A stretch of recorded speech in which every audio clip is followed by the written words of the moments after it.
said in verse number 28. Now, I'm not going to preach tonight. I'm going to preach this one of these days, but I ain't going to preach all this tonight. I actually was going to continue on, finish up some more of that about the glory of God that I was talking about this morning. I didn't even get but just a quarter of that message done today, but I don't believe that's where the Lord had me go tonight. So I just want to give you this thought. I hope it'll be a blessing to you. Maybe somebody can use it this week. Verse number 28, Genesis chapter 37. You ain't got to stand to your feet tonight. I said, I'm just going to share with you the thought, then we're going to go to the house, all right? The Bible says, then there passed Midianites merchantmen,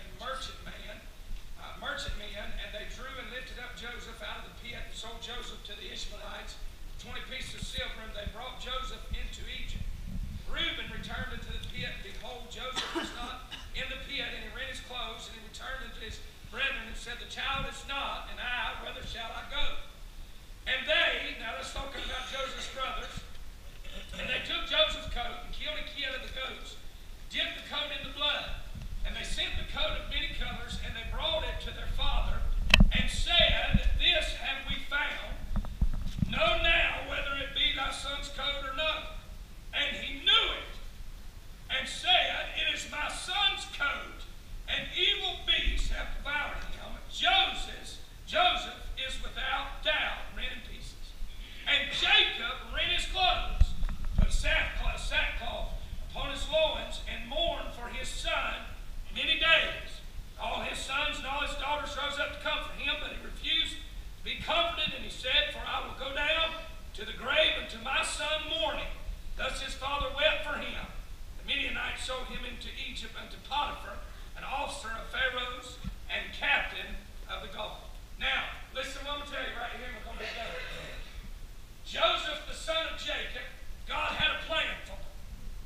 If you've ever read the Bible, study the Bible, go home, do some homework, give you something to look up and study and follow.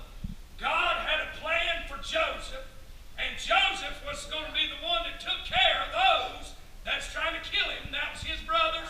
And you know that story. You know, he come along and told them that they were stars, and all them other stars bowed down to his star.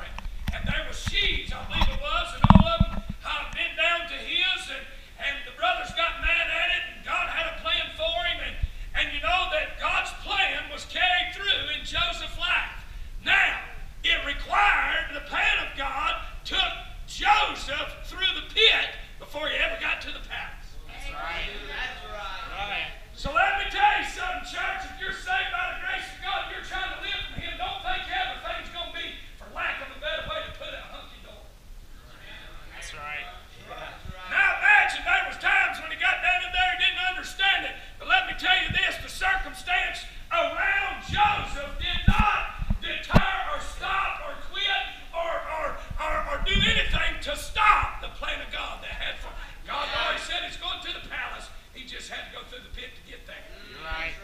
Let me stop to tell you, I got saved on June 18, 1982, and God said, in my father's house are many mansions. And friend, he's promised that I'm going to live there. I may go through some storms, I may go through some valleys, but there's a plan of God that's already been put in my life. I'm going to make it no matter what happens. Amen. Here we have Joseph's daddy, Jacob. Now his boys have done, he's done been sold.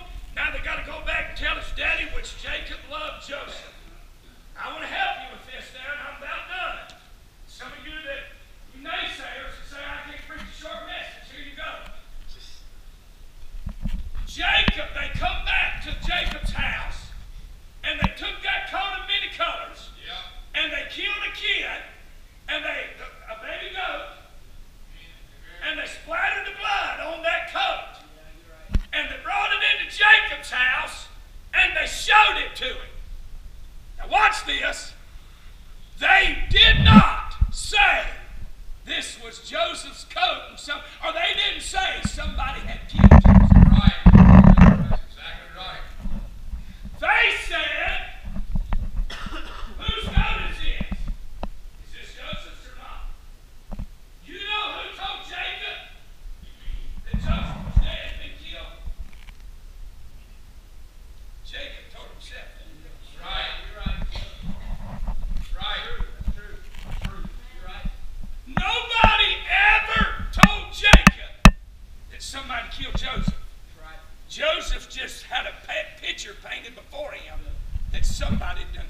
something done killed himself.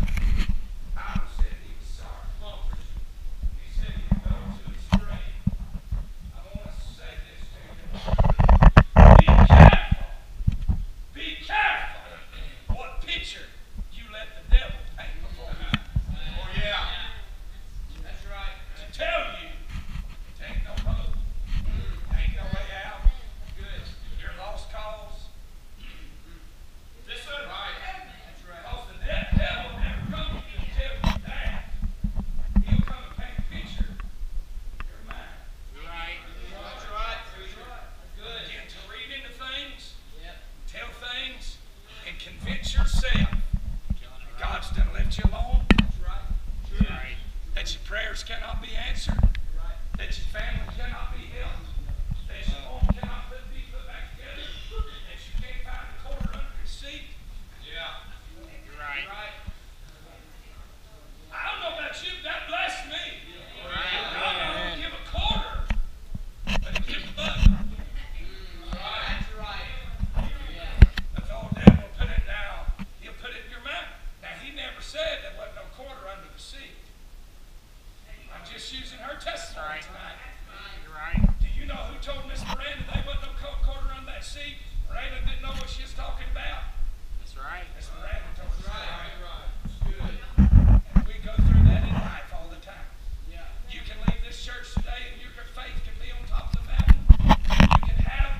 You can have faith when you leave this church the size of a mountain. He said all requires a mustard seed. But you can leave this church.